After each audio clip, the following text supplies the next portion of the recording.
শুভ সন্ধ্যা। পরীক্ষা প্রস্তুতি ইউটিউব চ্যানেলে তোমাদের সকলকে আরেকবার ওয়েলকাম। কেপিএসআই মেন্স পরীক্ষা আজকে নির্বিঘ্নে শেষ হলো। তো যারা কোশ্চেন আমি আলোচনা করছি যে কেমন কি প্রশ্ন এসেছে। তো প্রথমে আগে ইংলিশ পেপারটা নিয়ে আসছি, যে প্রথমে আগে আলোচনা করছি ইংলিশ পেপারটা।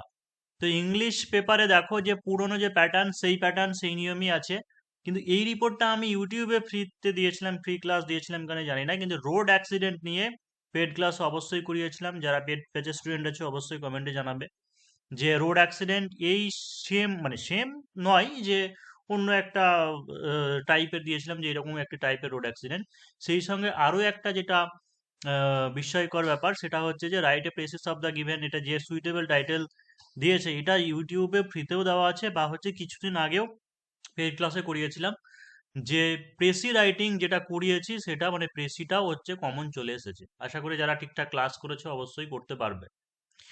আর ট্রান্সলেশন দেখো, যে বলেছিলাম যে কিছুটা চেঞ্জেস আসবে, যে অনলাইনার এবার নাও হতে পারে বলেছিলাম, তো অনলাইনার কিন্তু হয়নি। যে ট্রান্সলেশন যেটা দেওয়া আছে, যে মানুষের জীবনের মূল্য সে কত বছর বেঁচে থাকলো তার দ্বারা নিরূপিত হয় না। অবশ্যই ট্রান্সলেশনটা এবার কি দেওয়া আছে, কঠিন দেওয়া আছে। তোমরা যারা আনসার করেছো, আমি প্রত্যেকটা সাবজেক্টের যে একটা মডেল যে কোশ্চেন, মানে মডেল যে আনসার কেমন কি হতে পারে সেই নিয়ে অবশ্যই পরবর্তীকালে আলোচনা করবো। আজকে এখন শুধু আমি এখন কোশ্চেনটা আলোচনা করে দিচ্ছি। তো পুরোনো প্যাটার্ন যেটা ফরম্যাট সেই ফরম্যাটই আছে, অর্থাৎ হয় রিপোর্ট করে 10 নম্বর অথবা প্রেসি করে 10 নম্বর আছে। আর ট্রান্সলেশনের ক্ষেত্রে 20 নম্বর যেটা সেটা আছে। এটার একটা কারণ এটাই হতে পারে যে বাংলায় যেহেতু বঙ্গানুবাদ 20 থাকছে, তাই ইংরেজিতে ব্যালেন্স রাখার জন্য হয়তো দুটোর ক্ষেত্রে এরকমটা করছে, হতে পারে। তো ট্রান্সলেশনে 20 নম্বর দেওয়া আছে। আর গ্রামার পার্ট দেখো, যে গ্রামার পার্টে 20 নম্বর ছিল। অবশ্যই তোমাদেরকে সাজেশনের মধ্যে বলেছিলাম যে এবারের জন্য প্রিপোজিশন এবং সেই সঙ্গে সেন্টেন্স এরর বা এরর কারেকশন যারা ফলো করো অবশ্যই জানবে। তো দেখো যে সেন্টেন্স এরর অ্যাপ্রোপ্রিয়েট প্রিপোজিশন প্রথমে দেওয়া ছিল। আর make sentence with the following pair of words, অর্থাৎ এই যে ইয়ে দেওয়া আছে, হোমোনিম দেওয়া আছে, হোমোনিম দিয়ে অ্যাসেন্ট অ্যাসেন্ট এইগুলো যেমন এমনিতেও পেড ক্লাসে তোমাদেরকে করিয়েছি, ঠিক আছে, পেড ব্যাচে করিয়েছি এটা নিয়েও। এবং হচ্ছে সেন্টেন্স এরর, হ্যাঁ সেন্টেন্স এররের উদাহরণ কমন আসেনি, কিন্তু অবশ্যই সেন্টেন্স এররের আমি তোমাদেরকে বলেছিলাম বা বেশ কিছু এরর কারেকশন করিয়েছিলাম, যেটা মিসলেনিয়াসে আসে। তো এখান থেকে সেন্টেন্স এরর থেকে 5টা তোমাদের দেওয়া ছিল, ঠিক করে লিখতে হবে। এটা গেল ইংলিশ পেপার। এবার আসি Bengali paper, Bangla paper. Bangla পেপারে তো হুবহু যে রিপোর্ট রাইটিং এটা কমন, কিন্তু একটা ব্যাপার যেটা আছে আগে চলো দেখে নিই। যে জনপ্রিয় দৈনিক সংবাদপত্রের জন্য অনধিক 500 শব্দে একটি প্রতিবেদন রচনা করুন। সোশ্যাল নেটওয়ার্কিং ও যুব সমাজ। দেখো কি চেঞ্জেস করে দিয়েছে, যে প্রতি বছরে 30 নম্বর করে একটা রিপোর্ট রাইটিং আসছে, 30+20, এবং 20 বঙ্গানুবাদে থাকে। কিন্তু এর আগের বারের গুলো কি করা ছিল, 200টি, অনধিক 200টি শব্দের মধ্যে লিখুন।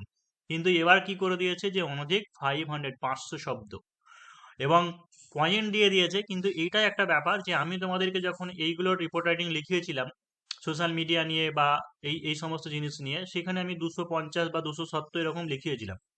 এবার একটুকুই কি করতে হয়েছে, তোমাদেরকে আরো একটু বেশি করে অনেকটা অ্যাড করতে হয়েছে। তো কোথাও না কোথাও পিআরবি একটা জিনিস চাইছে, যে কোশ্চেন প্যাটার্নে সবসময় একটা নিজস্ব মানে চেঞ্জেস আনতে। যে এর আগে বা 200টা শব্দ ছিল, এবার দেখলো যে ক্যান্ডিডেটরা এইরকমই আসে, তাহলে ওই এক্সাম হলে বানিয়ে মানে নিজে থেকে আরো 200-300টা ওয়ার্ড অ্যাড করা তাদের ক্ষমতা বা দক্ষতা আছে কিনা। তো এই সবটাই ব্যাপার নিয়ে আলোচনা করব, যে নাম্বার কেমন কি হতে পারে, এর আগের বারের তুলনায় কাট অফ কমতে পারে কি না কমতে পারে, সেই ব্যাপার সবই আলোচনা করব। এবং আরেকটা জিনিস যেটা দেখো, যে বাংলা অথবা নেপালিতে অনুবাদ করুন।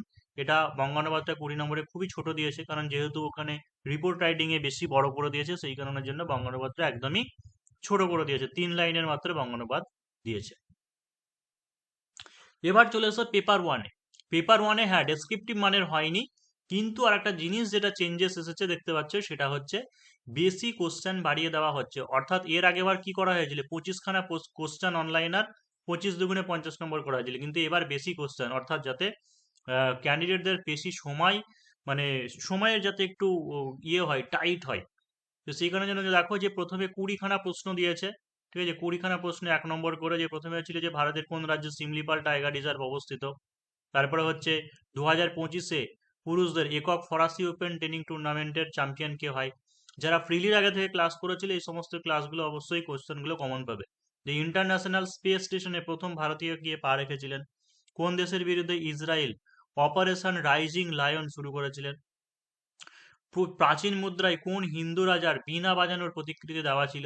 কোন বিখ্যাত বাঙালি পণ্ডিত খ্রিস্টীয় সপ্তম শতাব্দীতে নালন্দা বিশ্ববিদ্যালয়ের প্রধান ছিলেন? বাংলায় কোন রাজা কুলীন প্রথার প্রবর্তক ছিলেন? তারপর হচ্ছে কোন মোগল সম্রাট ব্রিটিশদেরকে সুরাটে ব্যবস্থা কেন্দ্র স্থাপন করার অনুমতি দিয়েছিল? কোন রাজ্য ভারতের সর্বপ্রথম সম্পূর্ণ স্বাক্ষর রাজ্য হয়েছে? বর্তমানে পোর্ট ব্লেয়ারের ভারতীয় সরকারি নাম কি? 1976 সালে কোথায় সর্বপ্রথম মহিলাদের আন্তর্জাতিক টেস্ট ক্রিকেট অনুষ্ঠিত হয়েছিল? কোন ভারতীয় রেল ব্রিজ বিশ্বের উচ্চতম রেল আর্চ ব্রিজ? 2025 সালে কোন ভারতীয় ইন্টারন্যাশনাল বুকার প্রাইজ পেয়েছেন? 1857 সালে সিপাহী বিদ্রোহ কোথায় শুরু হয়েছিল? উদ্ভিদের জন্য ম্যাগনেসিয়াম প্রয়োজনীয় কেন? বংশগতির জনক কাকে বলা হয়? হাড় এবং দাঁত গঠনের জন্য কোন ভিটামিনের প্রয়োজন? বিশ্বে কে এভারেস্ট মানব হিসেবে পরিচিত? কোন সালে সুভাষচন্দ্র বোস ইন্ডিয়ান ন্যাশনাল আর্মিতে যোগদান করেছিলেন? ভারতীয় সংবিধানের কোন ধারায় মৌলিক কর্তব্যের কথা বলা আছে? সিন্ধু জল চুক্তি কোন দেশের মধ্যে স্বাক্ষরিত হয়েছিল এবং কখন? এসসিও তে কতগুলি দেশ আছে? এসসিও এর পুরো কথাটি কি? তারপর আছে কোন দুটি প্রাচীন ভারতীয় গ্রন্থ সম্প্রতি ইউনেস্কোর মেমোরি অব দি ওয়ার্ল্ড রেজিস্টারে যুক্ত হয়েছে? ভারতে কটি ব্যাঘ্র সংরক্ষণাগার রয়েছে? কোন জাতীয় উদ্যান অতি সম্প্রতি ব্যাঘ্র সংরক্ষণাগার হিসেবে যুক্ত হয়েছে? ভারতের কোনগুলি ধ্রুপদী ভাষা ভারতে কতগুলি ধ্রুপদী ভাষা আছে? ভারতীয় সংবিধানের কোন তপশিলে ধ্রুপদী ভাষাগুলি তালিকাভুক্ত আছে? নেক্সট কোশ্চেন আছে যে ভারতের উপরাষ্ট্রপতি কিভাবে নির্বাচিত হন? এখানে যেমন একটু মানে খুব একটা বড় নয়, তবে দু এক লাইনে দিয়েছে যে উপরাষ্ট্রপতির কার্যকালের মেয়াদ কতদিন? ভারতের উপরাষ্ট্রপতি হতে গেলে কি কি যোগ্যতার প্রয়োজন? নেক্সট কোশ্চেন দেখো একটা জিনিস, যে ডেসক্রিপটিভ প্যাটার্ন যে বলেছিলাম, ডেসক্রিপটিভ প্যাটার্ন হলে যেমন এই সমস্ত কোশ্চেনগুলো তো সব আলোচনা করেছে বা ডেসক্রিপটিভ প্যাটার্নের মধ্যেও করিয়েছে। পঞ্চায়েতি রাজ ব্যবস্থার মৌলিক কাঠামো কি? ভারতীয় সংবিধানের কোন সংশোধন পঞ্চায়েতি প্রতিষ্ঠানগুলিকে সাংবিধানিক মর্যাদা দেওয়া হয়েছে? ভারতীয় ফুটবলের জনক কাকে বলা হয়? কোন দেশ সবচেয়ে বেশি ফিফা বিশ্বকাপ জয় করেছেন? ভারতের সর্বপ্রথম ফুটবল প্রতিযোগিতার নাম কি? কোন ভারতীয় ফুটবল দল প্রথম আইএফএ শিল্ড জেতে এবং কখন? নেক্সট হচ্ছে কখন ব্রিটিশরা বাংলাকে বিভক্ত করেছিল? তখন ভারতের ভাইসরয় কে ছিলেন? কখন বাংলা আবার সংযুক্ত হয়েছিল? পশ্চিমবঙ্গের কোন জেলাকে পশ্চিমবঙ্গের প্রাচীনতম স্থান বলে বিবেচনা করা হয়? পশ্চিমবঙ্গের যে কোনো একটি ইউনেস্কোর দ্বারা স্বীকৃত বিশ্ব ঐতিহ্যবাহী স্থান নামকরণ। এই গেল জিকে পার্ট। ম্যাথমেটিক্সের ক্ষেত্রে দেখো একটু নতুনত্ব এসেছে, সেটা হচ্ছে যে সিম্পলিফাই করো, সিম্পলিফিকেশন সরলীকরণ করো, এইটা একটা ঢুকিয়ে দেওয়া হয়েছে এবং এখানে কোনো এক্সট্রা ম্যাথ দেওয়া হয়নি। কিন্তু এই ম্যাথটা যারা করেছে বলবে পরীক্ষা প্রস্তুতির হুবহু কমন, একদম হুবহু পুরো ডেটা সহ কমন, যে একটি বাক্সে আদালতে মিলিয়ে 256 টাকা ছিল, মুদ্রাগুলির সংখ্যার অনুপাত 4:5:6 হলে কোন মুদ্রা কটি আছে? এবং এটাও করিয়েছি যে একজন পুরুষ 4 দিন, একজন স্ত্রীলোক 6 দিন, একজন বালক 5 দিনে কোনো কাজ শেষ করলো, তিনজন মোট 6,600 টাকা পেলে। হ্যাঁ, এখানে ডেটাটা একটু শুধু আলাদা আছে। 3 নম্বর কোশ্চেন যেটা, যে এক ব্যক্তি একটি ঘোড়া 20% লাভে একটি গরু 15% লাভে বিক্রি করে এত টাকা পেলে, ঘোড়াটি 25% লাভ এবং গরুটি এত পার্সেন্ট লাভে বিক্রি করলে সে আরো এত টাকা পেত। এই সমস্ত ফরম্যাটের ডেটা আলাদা, কিন্তু অবশ্যই ফরম্যাট করিয়েছি। যে কোনো বিদ্যালয়ে ছাত্রদের মধ্যে 90% বিজ্ঞানে, 85% অঙ্কে এবং 1500 জন উভয় বিষয়ে পাস করলে যদি কেউ উভয় বিষয়ে ফেল না করে তাহলে ছাত্র সংখ্যা কত? এই সবই করিয়েছি। এবার রিজনিং দেখো, রিজনিং এসআরটি দেয়নি, কিন্তু যেটা তোমাদেরকে বলেছিলাম যে পাজেল আসবে, তো যেমন পাজেল করিয়েছিলাম অবশ্যই সেই পাজেল এসেছে। ঠিক আছে, আশা করি তোমরা এটা করতে পেরেছো, মানে যারা প্র্যাকটিস করেছিলে, প্র্যাকটিসের মধ্যে ছিলে, পাজেলটা করতে পেরেছো। 12 নম্বর একটা পাজেল ছিল। তারপরে 13 নম্বরে এখানে দেখো যে যেমন প্রিলিমসে যেমন আসে বলেছিলাম, সেইগুলো জাস্ট ম্যাথমেটিক্যাল এক্সপ্রেশন দিয়ে তোমাদেরকে দেখাতে হবে, এইটুকুই। আর এই তো পরশু দিনের ক্লাসেও এটা করালাম, ঠিক আছে, যে বৃত্তাকারে বসে আছে বা এইদিকে বসে আছে, সিটিং অ্যারেঞ্জমেন্টের যে ব্যাপার সেটা করিয়েছিলাম। তো এই হচ্ছে 10-এর 15 আর 10-এ 25।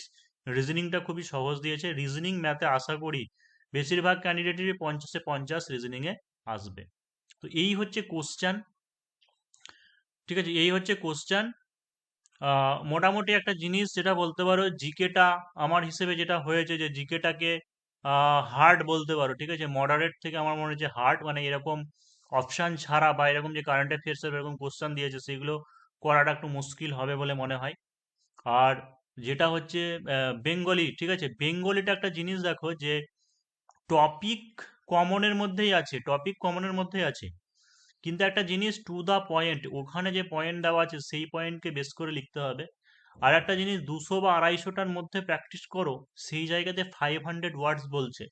লিখে দেওয়া যাবে বাংলা বলে, কিন্তু ঠিকঠাক গুণগত মান হয়তো নাও হতে পারে।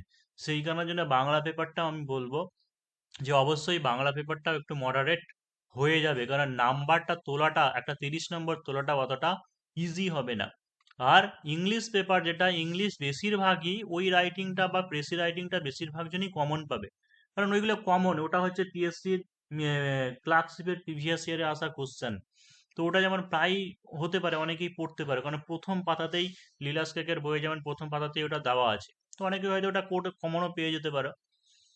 তো ওখানে চলে গেল, কিন্তু হ্যাঁ, যে ট্রান্সলেশনটা এবার একটু কঠিন করে দিয়েছে, গ্রামারগুলো হয়তো সবাই সব নাও করতে পারো। তো ইংলিশ পার্ট যেটা বলবো, ইংলিশ পার্টটা মোটামুটি বলবো ইজি টু বা হচ্ছে মডারেট হয়েছে। তো আমি আনসার বা কি হতে পারে বা মোটামুটি একটা আইডিয়া যে এরকম একটা মার্কস পেলে একটা সেফ জোনে থাকতে পারো, সেই বিষয়ে অবশ্যই আলোচনা করবো। তবে এখন আমি জাস্ট তোমাদেরকে কোশ্চেনটা দেখিয়ে দিলাম কেমন কি প্রশ্ন হচ্ছে। এবং একটা যেটা প্রশ্ন থেকে যাচ্ছে যে তাহলে সামনে যে ডব্লিউবিপিএসআই হবে, সেই ডব্লিউবিপিএসআই এর ক্ষেত্রেও কি সেম কোশ্চেন এরকমই হবে, অর্থাৎ জিকে কি ডেসক্রিপটিভ তাহলে হবে না? এই বিষয়ে দেখো যে পিআরবি কখন কি করে সেটা জানে না। দেখা গেল যে এখানে এরকম কিছু কোশ্চেন দিয়েছে, ওখানে হয়তো আর একটু লেন্দি টাইপের দিতে পারে টিকা আকারে কিছু কিছু কোশ্চেন, বা সব কোশ্চেন দিল না, এরকমও করতে পারে। এখানেও যেমন একটা কোশ্চেন 4 নম্বরের দিয়েছিল।